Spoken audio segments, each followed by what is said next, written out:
राधे राधे प्रिय दर्शकों, स्वागत है आप सभी का शुभ मुहूर्त के YouTube चैनल में। जानिए इस वीडियो में नाग पंचमी से जुड़ी पौराणिक कथा। नाग देवता ने निभाई थी भाई की भूमिका। जानिए नाग पंचमी 2024 हर साल सावन महीने के शुक्ल पक्ष की पंचमी तिथि को नाग पंचमी के रूप में मनाते हैं। इस दिन नाग देवता की पूजा की जाती है। यह पर्व पूरी तरह से नाग देवता को समर्पित है। इस दिन उन्हें कच्चा दूध चढ़ाया जाता है। कहा जाता है कि ऐसा करने से सर्प दंश की रक्षा होती है, साथ ही आपके घर से सांप के काटने का भय भी दूर हो जाता है। इस बार नाग पंचमी 9 अगस्त शुक्रवार को मनाई जाएगी। लेकिन क्या आप जानते हैं कि नाग पंचमी पर्व मनाने की प्रथा कब से शुरू हुई? जानिए इससे जुड़ी पौराणिक कथा। प्राचीन समय में एक राज्य में सेठ रहता था जिसके 7 बच्चे थे। सेठ के सभी 7 बेटों की शादी हो चुकी थी। सेठ की सबसे छोटी बहू बुद्धिमान और अच्छे स्वभाव वाली थी।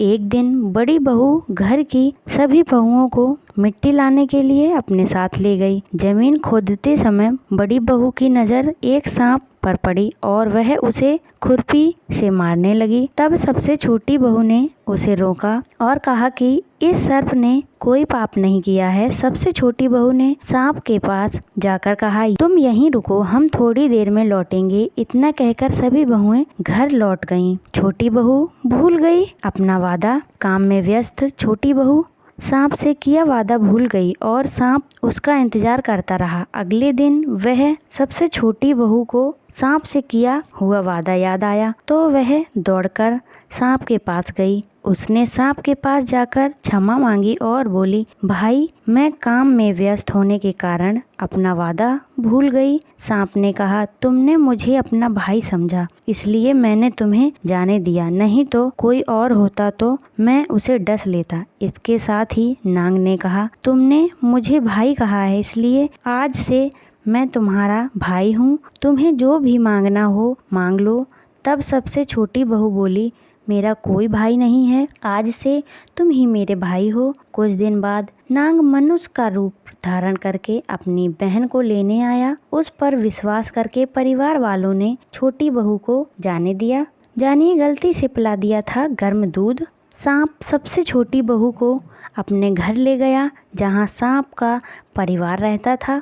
सांप के घर में इतना सारा धन देखकर बहू को आश्चर्य हुआ। एक दिन सांप की माँ ने छोटी बहू से कहा, अपने भाई को थोड़ा ठंडा दूध पिलाओ।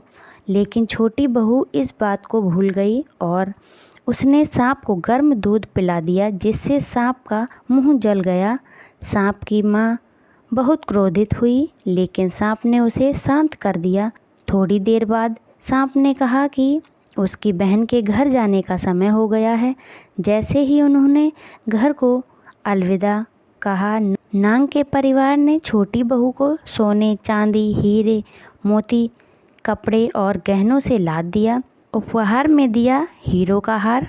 जब छोटी बहू घर लौटी तो बड़ी बहू को उसके धन से ईर्ष्या होने लगी। नाग से सबसे छोटी बहू को गहनों के साथ हीरो का हार और एक माला भी दी। यह हार पूरे राज्य में चर्चा का विषय था। जब रानी को इसके बारे में पता चला तो उसने यह हार मंगवाया। सबसे छोटी बहू को यह अच्छा नहीं लगा और उसने सांप को बुलाकर सारी बात बता दी। सबसे छोटी बहू ने अपने भाई से कहा कि ऐसा कुछ करो कि यह हार सबसे छोटी बहू के गले का हार बन जाए और कोई और पहने तो उसे गले में सांप नजर आए। पहनते ही हार बन जाता था सांप। बहन की बात मानकर भाई ने वैसा ही किया। जब रानी ने यह हार पहना तो वह हार उसके गले में सांप बन गया। रानी चिल्लाने लगी। रानी की चीख सुनकर राजा ने सबसे छोटी बहू को लाने का आदेश दिया। जब छोटी बहू राजा और रानी के पास आई तो उसने कहा कि यह हार उसके गले का हार और दूसरों के गले का सांप बन जाता है। तब राजा ने अपनी सबसे छोटी बहू से हार पहनने को कहा। जैसे ही उसने उसे पहना, सांप एक हार में बदल गया। यह चमत्कार देखकर राजा बहुत प्रसन्न हुआ और उसे अपना धन देकर विदा कर दिया। इस वीडियो में थी इतनी जानकारी।